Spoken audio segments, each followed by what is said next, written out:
नमस्कार, मैं Sanjay Dubey. 8 PM news में हम देखेंगे दुर्ग जिले समेत प्रदेश एवं देश विदेश की कुछ प्रमुख खबरें। तो आइए शुरू करते हैं पहले दुर्ग जिले की खबरों से। प्रधानमंत्री नरेंद्र मोदी की मंशा अनुरूप पूरे देश भर में सांसद खेल महोत्सव का आयोजन किया जा रहा है। दुर्ग जिले में सांसद खेल महोत्सव को लेकर व्यापक रूप से तैयारियां की गई है। सांसद विजय बघेल स्वयं सभी खेल मैदानों में पहुंचकर व्यवस्थाओं की जानकारी ले रहे हैं। खिलाड़ियों को किसी प्रकार की परेशानी न हो, इसके लिए सांसद द्वारा विशेष दिशा निर्देश अधिकारियों को दिए गए। सांसद विजय बघेल दशहरा मैदान शांतिनगर पहुंचे और विभिन्न खेलों को भी देखा। सांसद खेल महोत्सव की शुरुआत मंगलवार से हुई। पूरे दुर्ग लोकसभा क्षेत्र में सांसद खेल महोत्सव का आयोजन किया जा रहा है। इसे लेकर छात्र छात्राओं में खासा उत्साह देखने को मिल रहा है। खेलों को संपन्न कराने नगर निगम प्रशासन द्वारा व्यापक रूप से तैयारियां की गई है। सांसद खेल महोत्सव में विभिन्न खेलों को शामिल किया गया है, जिसमें विभिन्न आयु वर्ग के खिलाड़ी शामिल हो रहे हैं। नगर पालिक निगम भिलाई के आयुक्त राजीव कुमार पांडे ने अधिकारियों के साथ बदहाल हो चुके संजय नगर तालाब का निरीक्षण किया। तालाब में समुचित व्यवस्था उपलब्ध कराने, साफ सफाई आदि को लेकर अधिकारियों को निर्देश भी दिए। इसके साथ ही आयुक्त ने निगम क्षेत्र के विभिन्न बाजारों का निरीक्षण किया और त्योहारों के दौरान खरीदारी करने आए लोगों को किसी प्रकार की परेशानी न हो, इसके लिए व्यवस्था बनाने अधिकारियों को निर्देश दिए। त्योहारों के मद्देनजर पुलिस महानिरीक्षक दुर्ग रेंज और वरिष्ठ पुलिस अधीक्षक दुर्ग द्वारा जिले के राजपत्रित अधिकारियों, थाना चौकी प्रभारियों की समीक्षा बैठक ली गई। बैठक में 9 बिंदुओं पर विस्तार पूर्वक चर्चा की गई और आगामी दीपावली एवं छठ पर्व पर शांति एवं सुरक्षा व्यवस्था बनाए रखने दिशा निर्देश दिए गए। धमदा ब्लॉक के मोहरेंगा गांव में निस्तारी तालाब में ग्राम पंचायत के सरपंच और सचिव पर अवैध तरीके से निस्तारी तालाब में जाल डालकर मछली पकड़कर बेचने का आरोप लगाते हुए इसकी शिकायत मछुआरा परिवार के सदस्यों ने जिला प्रशासन से की है। जय भारती मत्स्य उद्योग सहकारी समिति के सदस्यों ने उचित कार्रवाई की मांग करते हुए निस्तारी तालाब को मछुआरा परिवार को देने की मांग की है।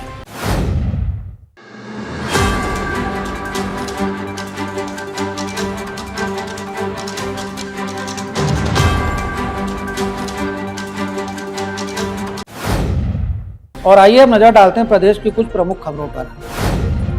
महिला एवं बाल विकास मंत्री लक्ष्मी राजवाड़े के मुख्य आतिथ्य में आज रायपुर के खमाराडीह स्थित शासकीय बालिका गृह में उद्धव नमक अभिनव कार्यक्रम का शुरुआत हुआ। यह कार्यक्रम महिला एवं बाल विकास छत्तीसगढ़ राज्य संरक्षण आयोग समिति द्वारा किशोर न्याय बालकों की देखरेख एवं संरक्षण अधिनियम 2015 यथा संशोधित 2021 के अंतर्गत संस्थागत एवं गैर संस्थागत देखरेख के प्रभावी क्रियान्वयन हेतु आयोजित किया गया। सर्दियों के मौसम में उत्तर भारत में कोहरे के बढ़ते प्रभाव को देखते हुए रेलवे एहतियातन कई ट्रेनों को रद्द करती है। इस क्रम में दुर्ग से छपरा के बीच चलने वाली ट्रेन सारनाथ एक्सप्रेस को दिसंबर से फरवरी तक 33 दिनों के लिए रद्द करने का निर्णय लिया गया है। छपरा से भी इस ट्रेन का परिचालन नहीं होगा। इस साल सर्दियों में उत्तर भारत के कई हिस्सों में घना कोहरा छा जाता है, जिसकी दृश्यता कम हो जाती है। इससे ट्रेन परिचालन में देरी और रेल हादसों की आशंका बढ़ जाती है। मुख्यमंत्री के निर्देशानुसार रायपुर जिले में अवैध रेत खनन के विरुद्ध लगातार सख्त कार्रवाई की जा रही है। इसी क्रम में कलेक्टर डॉक्टर गौरव सिंह के मार्गदर्शन में राजस्व एवं खनिज विभाग की संयुक्त टीम ने आरंग ब्लॉक के ग्राम गुदगुदा में बड़ी कार्रवाई की। कार्रवाई के दौरान टीम ने अवैध रेत खनन करने पर 2 बोट एवं 2 चैन माउंटिंग मशीन जब्त की है। नक्सल प्रभावित ग्राम बजरंगबाई जिला सुकमा पुलिस एवं सुरक्षा बलों द्वारा नवीन सुरक्षा कैंप की स्थापना की गई है। स्थापना छत्तीसगढ़ शासन की नियत नेल्लावार योजना के तहत की गई, जिसका उद्देश्य सुदूरवर्ती नक्सल प्रभावित क्षेत्रों में सुरक्षा, विकास और जन कल्याण को सुदृढ़ बनाना है। इस कैंप की स्थापना से कोटा गुल्लापल्ली विस्तारम मार्ग अब सीधे जुड़ चुका है, जिससे यात्रा दूरी लगभग आधी हो जाएगी।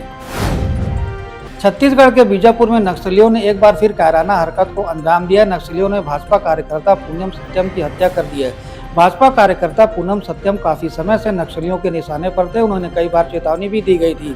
सोमवार देर रात करीब 4 से 5 नक्सली सादी वर्दी में पूनम के घर पहुंचे। इस दौरान उन्होंने अपने पास रखे रस्सी से गला घोटकर भाजपा कार्यकर्ता की हत्या कर दी। वारदात के बाद नक्सलियों ने शव के पास पर्चा फेंका। इस मद्देड़ एरिया कमेटी ने इस वारदात की जिम्मेदारी ली है।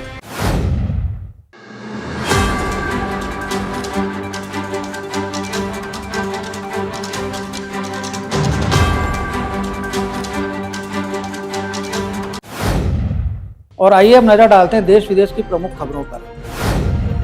भारत ने संयुक्त राष्ट्र महासभा में पाकिस्तान की कड़ी आलोचना की है। वजह है बाल अधिकारों का गंभीर उल्लंघन और सीमा पार आतंकवाद। बीजेपी सांसद निशिकांत दुबे ने यूएनजीए के 80वें सम्मेलन में ऑपरेशन सिंदूर के तहत पाकिस्तान और पाकिस्तान के कब्जे वाले कश्मीर में भारत की आतंकवाद विरोधी कार्रवाई का बचाव करते हुए इसे नागरिकों, खासकर बच्चों की सुरक्षा के लिए वैध और जरूरी प्रतिक्रिया बताया है। पिछले दिनों पंजाब ने खतरनाक बाढ़ का सामना किया। सूबे में आई बाढ़ ने लाखों एकड़ जमीन और फसलें बर्बाद हो गई। पंजाब सरकार ने पीड़ितों की मदद करने के लिए जमीनी स्तर पर कई तरह के काम शुरू किए हैं। पंजाब में 2508 गांव में फसल का नुकसान हुआ है। करीब 3.5 लाख एकड़ खेती योग्य जमीन बर्बाद हो गई। राज्य सरकार ने किसानों को 20,000 प्रति एकड़ मुआवजा देना शुरू कर दिया है।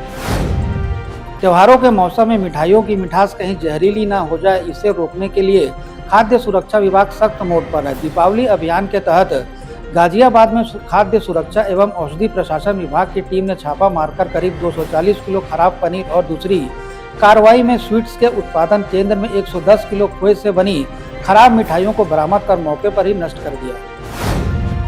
कई हफ्तों से जारी बड़े पैमाने पर विरोध प्रदर्शन के बाद मेडागास्कर के राष्ट्रपति एंडी राजोरिया देश छोड़कर भाग गए हैं। कथित तौर पर एक फ्रांसीसी सैन्य विमान पर सवार होकर उन्होंने देश छोड़ा है। नेपाल और बांग्लादेश में युवाओं के नेतृत्व वाले इस तरह के विद्रोह के बाद यह तीसरी सरकार के पतन का प्रतीक है। राजोरिया अभी किस देश में यह स्पष्ट नहीं हो सका है। वेनेजुएला के एल्लो कोलो में मूसलाधार बारिश के कारण एक खनन साइट के धंसने से कम 14 लोगों की मौत हो गई। दुर्घटना क्वाटो इरिस्टान के काटल सोने की खदान में 3 अलग अलग शाफ्ट में हुई। घटना के बाद अधिकारियों ने सर्च और रेस्क्यू ऑपरेशन के लिए सभी शाफ्टों में पानी पंप किया ताकि जल स्तर कम किया जा सके और फिर रेस्क्यू ऑपरेशन का मूल्यांकन किया जा सके।